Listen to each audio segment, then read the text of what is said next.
Madame, Monsieur, bonsoir et bienvenue dans votre journal sur ITV à la une de l'actualité de ce lundi. Un rendez-vous mondial qui s'est ouvert aujourd'hui au Sénégal, le Forum de l'eau.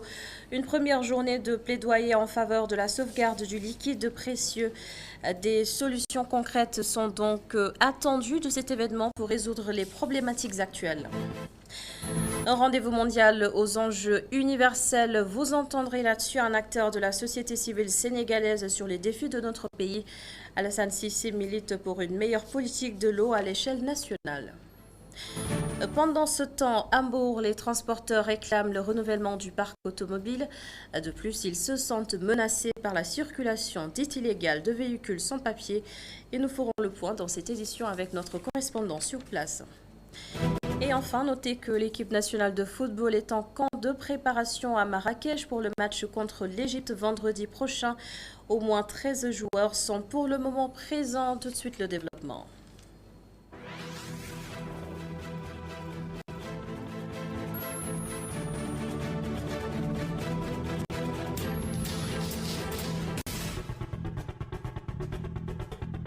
La planète bleue est l'expression consacrée pour désigner la Terre. Mais toute cette eau qui nous entoure n'est pas consommable. Nos réserves s'épuisent au fil des années. La preuve, 2 milliards 100 millions de personnes consomment malgré elles de l'eau non potable, de l'eau polluée. Donc, c'est un chiffre qui traduit une alerte lancée ce matin par le chef de l'État sénégalais Macky Sall à l'ouverture du 9e Forum mondial de l'eau.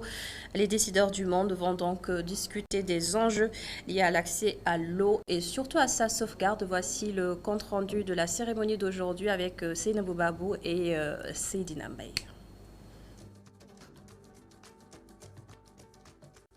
C'est dans une ambiance festive que le 9e Forum mondial de l'eau a démarré. Des productions audiovisuelles instructives sur l'importance de l'eau. 2 personnes sur 5 dans le monde vivent dans des régions où l'eau est rare. 2100 milliards de personnes sont contraintes de consommer de l'eau polluée. Pour le président de la République, l'heure est grave. Tout laisse croire que si rien n'est fait, la situation ira de mal en pis. En raison notamment de la forte pression démographique, de l'urbanisation rapide et d'activités industrielles polluantes. Ce 9e Forum mondial de l'eau nous donne l'occasion de sonner l'alerte sur la gravité de la situation, afin que les questions liées à l'eau restent au cœur de l'agenda international. Selon le secrétaire général du Conseil mondial de l'eau, ce forum est le lieu de régler toutes les urgences en ce qui concerne la sécurité de l'eau. Oui, mesdames et messieurs, il y a urgence. Et ces urgences, nous sommes ici à Dakar pour les crier. Ces urgences, elles nous font obligation. Et la première de ces obligations, c'est aux 4 coins de la planète d'assurer la sécurisation de la ressource.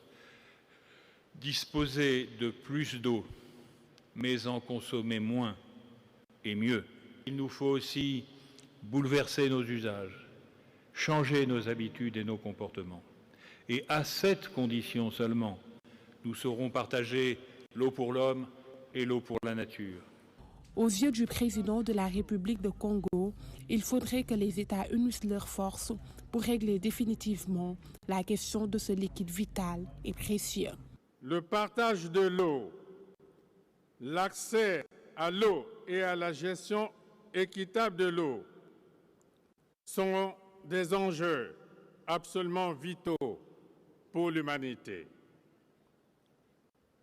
Nous gagnerons la bataille de l'eau grâce à un engagement collectif permanent, adossé à une solidarité véritablement agissante et un effort financier conséquent à la dimension des différents défis en présence. C'est parti pour 6 jours de réflexion et d'échange pour trouver des solutions afin de garantir l'eau à tous et dans tous les coins du monde. Alassane Guissé est un expert en hydraulique. Il est aussi membre du Forum social sénégalais. Selon lui, il est temps de joindre la parole à l'acte et pour le cas spécifique du Sénégal, il pense que l'on mérite une meilleure politique de gestion de l'eau. Je vous propose de l'écouter dans Kenouas Kanui de cet après-midi sur ITV avec Malik Sissé. L'accès à l'eau potable au Sénégal pour tous est encore un objectif qu'il faut atteindre. Certes, il y a quelques pas qui se font, mais on est trop loin de l'arrivée. Ça veut dire qu'aujourd'hui, on a encore un grand déficit pour l'accès à l'eau potable de nos communautés. La déclaration de Dakar, nous attendons un vrai diagnostic sur la question de l'accès à l'eau pour tous à travers le monde. Qu'est-ce qui doit être fait pour que le paysan, l'éleveur, l'ouvrier, le commerçant, les planteurs et autres puissent accéder à l'eau qui nourrit le monde, qui permet à ce que l'être humain puisse bénéficier de cette offre que le Tout-Puissant lui a donnée, et qui passait par des pluies, qui deviennent de plus en plus rares avec les changements climatiques, qui passait par les ressources souterraines qu'il faut avoir par des forages qui coûtent extrêmement cher, qui passent par des barrages qui doivent permettre à ce que par un système de production industrielle d'eau potable accessible, que nos communautés et nos populations puissent se servir de l'eau comme l'a bien voulu le bon Dieu qui nous l'a donné. Voici à présent le regard d'un ancien directeur général de la SONES sur cet événement mondial organisé en terre sénégalaise. Dr Abdourahmane Diouf magnifie l'initiative puisqu'elle donne du crédit à l'image du Sénégal, mais met toutefois des réserves vu l'ampleur de la problématique. Selon lui, le gouvernement de Macky Sall a tout simplement échoué dans sa gestion de l'eau dans le pays. Ses explications. Alors, il y a une seule note positive, malheureusement, et beaucoup de points positifs. La seule note positive, c'est que c'est une prouesse diplomatique pour le Sénégal que d'accueillir un tel forum. Même si ce n'est pas le forum d'organisation interétatique, c'est un forum d'association du secteur privé, je pense que quand même le Sénégal a bataillé pour l'avoir. C'est extrêmement important pour l'image et le prestige de notre pays que des questions aussi importantes que la problématique de l'eau soient gérées au Sénégal. Mais ça s'arrête là, parce que les points négatifs sont beaucoup plus importants. Aujourd'hui, on peut parler de la qualité de l'eau et de l'accès à l'eau. Dans les deux cas, je pense qu'on a un gouvernement qui est en situation d'échec depuis un certain nombre de temps. Je rappelle que le président Macky Sall, qui est aujourd'hui le président du Sénégal, gère directement, pratiquement personnellement, le secteur de l'eau depuis le début des années 2000, en étant ministre de l'hydraulique, Premier ministre et président de la République depuis 2012. Alors, pourquoi c'est un échec? Moi, en tant que directeur général de la SONES, j'avais fait une alerte le 22 mars 2013. Demain, ça va faire 9 ans. Et j'avais dit que l'eau que nous buvons était d'une potabilité douteuse. Je l'avais dit non pas sur la base d'état d'âme, mais sur la base d'une expérience de terrain que j'avais eue dans la banlieue de Dakar. J'y avais été, j'ai vu que l'eau était noirâtre ou rougeâtre, et j'avais arrivé à la conclusion que cette eau n'est pas bonne pour la santé. Elle ne répondait pas aux critères de l'Organisation mondiale de la santé. Je l'avais dénoncé. Donc c'est bien beau d'organiser tout ça pour le prestige du Sénégal. Félicitations, mais il faudrait que le Sénégal fasse son travail de base, son travail à la maison, pour être au niveau des autres pays qui, eux, ont réglé ces genres de problèmes. Il a aussi analysé la situation en Casamance où l'armée mène actuellement des opérations de sécurisation depuis quelques jours. Dr Abdourahmane Diouf, par ailleurs président du parti politique Awalé, estime qu'il faut y aller avec beaucoup de subtilité. Les législatives ont également été évoquées dans l'entrevue accordée ce matin à Migui Maramdjaye. Depuis une semaine, l'armée traque les rebelles en Casamance. Le leader du parti Awalé salue cet assaut. Dr Abdourahmane Diouf n'a pas apprécié les actes que Salif Sadio a posés dernièrement. L'image d'un chef rebelle qui capture des soldats sénégalais et qui organise une conférence de presse pratiquement pour nous narguer est insupportable pour un État comme le Sénégal. Donc oui, nos forces de défense et de sécurité doivent y aller. Notre seule réserve, c'est qu'on doit y aller avec mesure et éviter que cet assaut-là fasse des dégâts collatéraux par rapport aux civils qui vivent paisiblement en Casamance. Nous pensons qu'on doit pouvoir régler le problème, ramener la sécurité dans la région et éviter que des civils en pâtissent. Autre question qui préoccupe l'ancien porte-parole du parti Rewmi, les élections des députés. Pour son baptême du feu, Abdourahmane Diouf milite pour une liste unique de l'opposition. Nous n'avons pas l'objectif d'y aller seul. Nous voulons y aller en coalition. Et le plan A, c'est d'y aller avec une liste unique de l'opposition.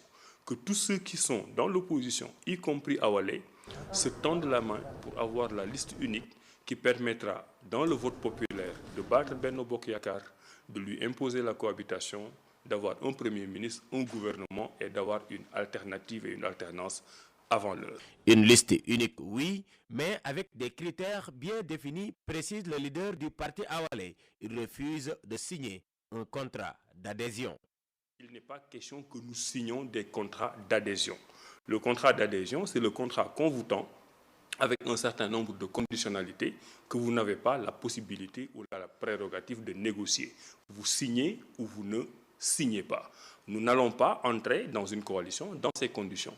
Il faudrait que chacun vienne avec ses qualités et ses défauts, avec son actif et son passif, pour qu'on puisse discuter. Mais Abdourahmane Diouf reste formel sur un critère, pas de cumul de fonctions lors de la constitution des listes. Et toujours en Casamance, le procès dans l'affaire Boffa Bayotte s'est ouvert aujourd'hui au tribunal de Ziguinchor. Les 15 exploitants forestiers ont fait face au juge. Une première journée sans incident majeur selon l'un de leurs avocats, maître Cheikh Amadou Wade, que voici sur iRadio. Je me félicite en tant qu'avocat que ce procès puisse aujourd'hui se tenir. Les accusés sont en détention provisoire depuis assez longtemps quand même, à peu près 4 ans ou plus de détention préventive. Et ce dossier avait fini par quand même créer des remous au sein même de la prison de Ziguinchor avec des grèves de faim intempestives des accusés qui ont demandé quand même d'être jugés. C'est le droit le plus absolu. De l'autre côté également, je me suis rendu compte que quand même les autorités judiciaires ont pris toutes les mesures pour que cette affaire puisse être jugée. Et sur le plan également, les autorités administratives ont pris les mesures de sécurité nécessaires pour assurer le bon déroulement de ce procès. Aujourd'hui, donc, le procès s'est ouvert dans la sérénité parce que tout simplement, il n'y a pas eu d'incident majeur pour le déroulement des débats. Aussi bien les avocats de la défense que ceux de la partie civile également sont tous présents, à l'exception bien sûr de notre confrère Cyril Crédorli. L'autre titre de ce lundi, une revendication qui nous vient d'Embourg. Les transporteurs dénoncent une prolifération des véhicules clandestins à la gare routière. Ils dénoncent en même temps, ou plutôt ils souhaitent aussi le renouvellement du parc automobile. Correspondance Montagakan. Bien que tumultueuse, l'Assemblée générale des chauffeurs de la gare routière d'Embourg s'est finalement bien passée. Le tout nouveau président a tout de suite interpellé les autorités étatiques pour le renouvellement de leur parc automobile. Pour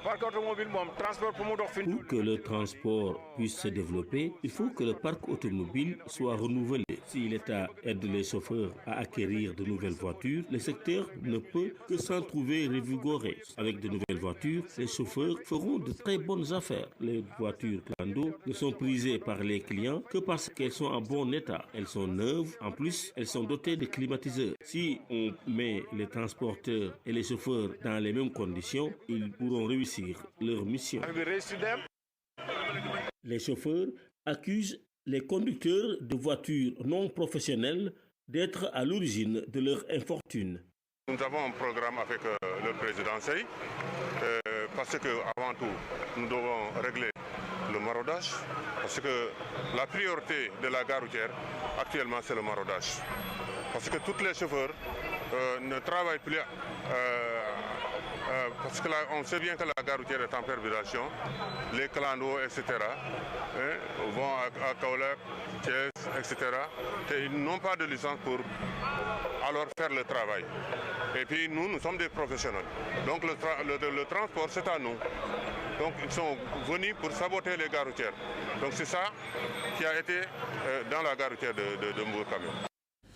Restons aux alentours. À Saly précisément, des vidangeurs venus de 22 pays africains ont réfléchi ce week-end autour de la valorisation des matières fécales. À noter que ces dernières sont à l'origine de nombreux problèmes sanitaires et environnementaux.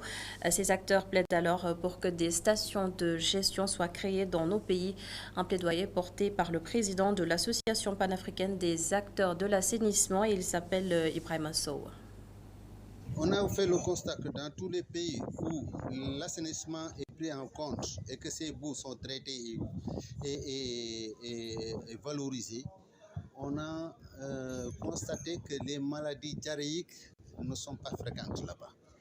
Donc là où il n'y a pas ce système de traitement, c'est la catastrophe. Ebola, fièvre jaune, la poliomyélite. Aujourd'hui, les États n'ont plus le prétexte de dire que nous n'avons pas les moyens de mettre sur pied des stations de boue de vidange. C'est des stations, la science, les recherches ont démontré qu'on peut avoir des stations, des systèmes de traitement à moindre coût. Et aujourd'hui, on a ce qu'on appelle l'omniprocesseur qui est à Dakar, qui est unique, et qui fait de ces boues-là de l'électricité, mais aussi des cendres, mais aussi, n'est-ce pas, de l'eau distillée, et aussi de l'eau pour quand même les maraîchages. Tout ça, c'est la valorisation de ces boues. Donc, à un moment donné, on peut même se dire que ces boues, au lieu que le ménage paye pour être vidangé, on va devoir payer le ménage pour quand même vidanger sa fosse. C'est ça l'objectif. Avec d'autres États de la sous-région, le Sénégal se forme en notions financières internationales et sur les principes directeurs de la gouvernance d'entreprise. Ces pays d'Afrique ont un challenge en commun, lutter contre ce que l'on appelle la dégradation financière. Les détails, c'est avec Ami Diouf et Séléman Diallo. Le mécanisme africain d'évaluation par les pairs réfléchit sur la notion financière et la bonne gouvernance d'entreprise. Le MAEP a pour mission d'appuyer les États africains dans leur volonté d'améliorer leur système de notation financière et de la bonne gouvernance. Il est évident, comme on l'a dit ce matin, que la notation faite par les agences de notation permettent un meilleur accès au crédit. Plus vous êtes noté, plus vous avez les chances d'accéder aux crédits internationaux avec des taux d'intérêt faibles.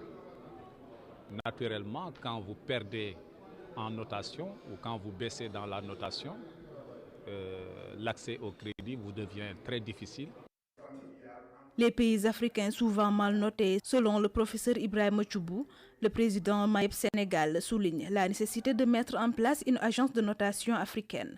Le système des agences de notation dans le monde actuel, pour ainsi dire, sont sous le monopole de 3 grandes agences. Il y a l'agence, si j'ai bonne mémoire, Moody's, Fitch, Standard & Poor's.